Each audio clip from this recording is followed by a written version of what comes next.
السلام عليكم ورحمة الله تعالى وبركاته. مرحبا بكم في سلسلة مطبخ أم نضال. مرحبا بكم في فيديو جديد ووصفة جديدة. وصفتنا اليوم رائعة جدا، اللي هي وصفة ديال البسبوسة بحشوة الجبن، واللي غادي نديروها في هكا في ديمول هكذا مختلفين. يعني كنعرفوا البسبوسة كنديروها في مول كبير، فهنا غنديرها في مولات فردية، فكتجي رائعة لذيذة اللي ممكن نقدموها للضيوف ديالنا. فانا حضرتها، يعني كنت غاديه عند شي ناس وقلت نديها معايا، فخليكم معايا نشوفوا المقادير، طريقه التحضير وفرجه ممتعه. اذا على بركه الله، اول شيء غنبدا به هو السيرو اولا القطر. فغادي نحضروا باش نخليه كيبرد. غنحتاج كاس ديال السكر سنيده اللي كنضيف عليه كاس ونص ديال الماء. هنا ضفت كاس، من بعد غنضيف نص الاخر، وغادي ننكه هاد القطر اولا هاد السيرو بساشي ديال السكر اولا سكر زهره البرتقال. ممكن تضيفوا شويه ديال الماء زهر. غادي نضيف ايضا حتى ساشي ديال السكر فانيلا، ممكن تكتفيو غير بسكر فانيلا، يعني كتنسموه باللي بغيتو، اولا ممكن تضيفوا فقط قطعه ديال الحامض. وغادي نوضع هاد الخليط على النار، وفي الاول كنبدا نحركو شويه باش السكر كيذوب. صافي، من بعد كنقص عليه النار وكنخليه تقريبا واحد 15 دقيقه، يعني حتى كنحصل على واحد السيرو.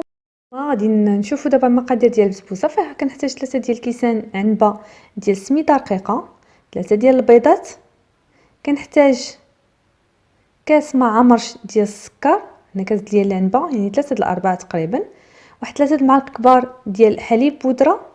كنحتاج ايضا هنا عندي كاس مع عمرش ديال الزيت مع معلقه كبيره ونص ديال الزبده اللي كندوبها.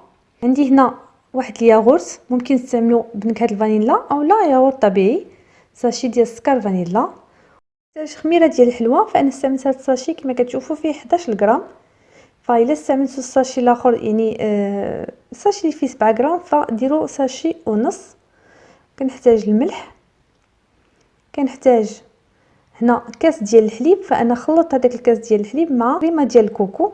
فكبيت هاد الساشي ديال كريمه الكوكو وضفت عليها الحليب هكذا باش حصلت على كاس. ممكن يعني ماشي ضروريه، ممكن تستعملوا غير الحليب كيف ما يمكن لكم. الا بغيتوا تضيفوا شويه ديال الحليب الكوكو، فهادو فقط غير اضافات. هنا ايضا ممكن السميده تنقصوا منها وتضيفوا ديك الكميه اللي نقصتوا كوك. اذا كناخذ بول اللي كنخلط فيه النواشف كلها مع بعضها.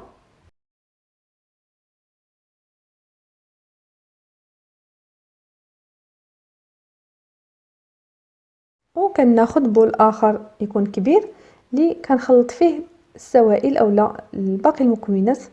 كنخلطها حتى هي مع بعضها مزيان، وهنا كنستعمل خلاط يدوي باش كنخلط.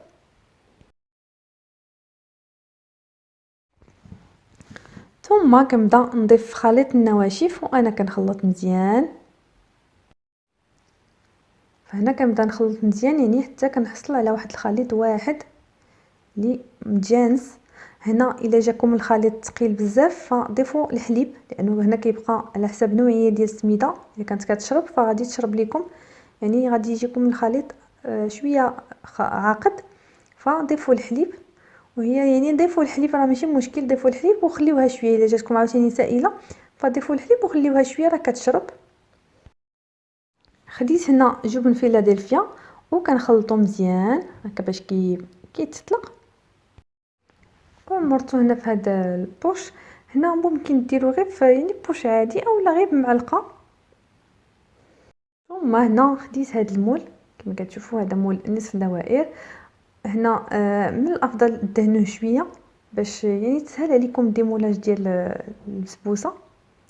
هو ما كيلصقش، ولكن ملي غادي مثلا الا بغينا نقلبوها وهي سخونه باش ما تلصقش فكتحيد لينا بسهوله. صافي، هنا كنبدا نعمر في خليط البسبوسه. انا كنعمر بهذا، ولكن مع البسبوسه ثقيله فمن الافضل تستعملوا غير مغرفه اولا معلقه. تقريبا كنعمر ثلث اولا الربع ديال المول. وصافي، هنا كنبدا نخرج الجبن اولا كنوضعو في الوسط. فهنا كما قلت لكم غير ببلاستيكه تقبوها اولا ببوش وخرجوا هذا الخليط. هنا الا استعملتو معلقه تقدر يعني تهز لكم واحد الكميه تقل، يعني ماشي بحال هكا كيخرج لنا دوك الخيوط رقيقين كيجيو هكا فوق البسبوسه. وحاولوا ان هذا الخليط ديال الجبن يجيكم غير في الوسط ما يجيش في الجوانب باش ما يعني ما يخرجش لكم من البسبوسه بعد ما طيب. وصافي هنا كنبدا نغطي في الخليط ديال الجبن، وما تعمروش المول بزاف باش حتى البسبوسه ديالكم ما تجيش غليظه، وفي نفس الوقت يعني راه غادي تنفخ شويه لانه فيها الخميره باش ما تجيش عاوتاني منفوخه بزاف تجي هي هذيك. فتقريبا بحال كتعمروا 3 الارباع ديال هاد السيليكون. وصافي هنا كندخلها الفرن. حاولوا ما ديروش الفرن على حراره مرتفعه باش يلاه يطيبوا مزيان. وهنا حتى الا بغيتوا يعني تقلبوهم ديروا عويد، ولكن ديروه في الجنب، ما ديروش في وسط في الوسط، لانه غادي تجبدوا لا كريم وتبان لكم بحال ما طابش. ملي تبغيو تقلبوها تقدروا تدخلوا العود، ولكن دخلوه في الجنب. هنا انا قلبتهم لقيتهم طابوا كما كتشوفوا، يعني حتى من الجهه التحتانيه تحمروا. فزولتهم السيليكون باش نرجعهم يتحمروا في الوجه ديالهم. وكما كتشوفوا هنا من بعد ما تحمروا مزيان فرجعتهم السيليكون ديالهم وكنسقيهم بالقطر اولا بالسيرو اللي حضرت. هنا طبعا راه برد مزيان. هنا من بعد ما خليتهم شربوا مزيان داك السيرو فكنقلبهم وكنحصلوا عليهم بهذا الشكل، وغادي نتلاقاو باش نزينوهم. هنا بالنسبه للزين فكيبقى طبعا اختياري ليكم. غادي نعطيكم تزيين لانه بما انه درنا الجبن في الوسط فغادي نزين بالجبن.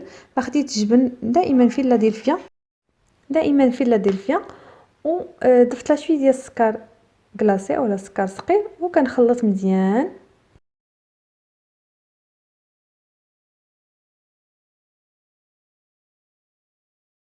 وهنا صفتهم في الطبق اللي غادي نقدمهم فيه اولا البلاطو اللي غنقدمهم فيه. وضعت الكريمه في بوش وكنخرجها كما كتشوفوا هكا على شكل وريضات من الفوق. فكما قلت لكم التزيين كيبقى اختياري. هنا من الافضل اللي كنتو كتوفروا على داك الورد البلدي وبيستاش هكذا تزينوهم، يعني تزينوا هاد لا كريم بشويه ديال البيستاش وتزينوا هكذا وريضه. انا ما متوفرش عندي لا البيستاش لا داك الورد البلدي، فزينت بورقه ديال النعناع كما كتشوفوا على هذا الشكل، وحبه ديال الفرامبواز، وكنوضع حتى واحد الكوك اولا الكوكو ايفيلي غادي نديرو حتى هو حتى الورقه ديال النعناع. هكذا كندير ان غابيل ديال الحويجات اللي كاينين في وسط يعني في وسط هاد البسبوسه.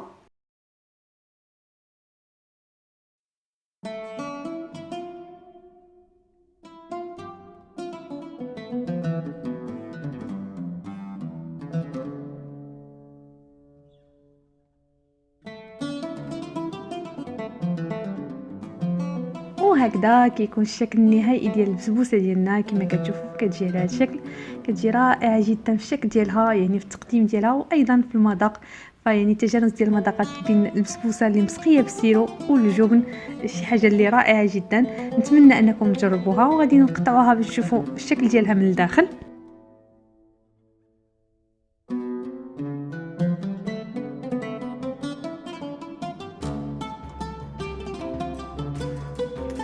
هذا الشكل ديال البسبوسه ديالنا من الداخل، فكتجي كما شفتوا محشوه بالجبن،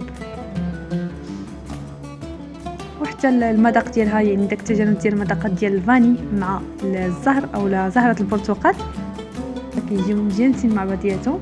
وهنا كما كتشوفوا انا كنوضعهم في العلبه اللي شاركت معكم انا اللي خديتها هكذا. الا بغيتو تديو شي حاجه لشي حد، يعني غادي عند شي حد بغيتو تديو معكم ان كاطو اولا شي حاجه، فهنا نفعتني لانه انا كنت معروضه عند شي ناس وكنت باغا نديها معايا. فكما كتشوفوا هنا وضعتهم في العلبه كيجيو على هذا الشكل. نتمنى الفيديو ديالهم يكون نال اعجابكم، والى فيديو اخر ان شاء الله دمتم في رعايه الله.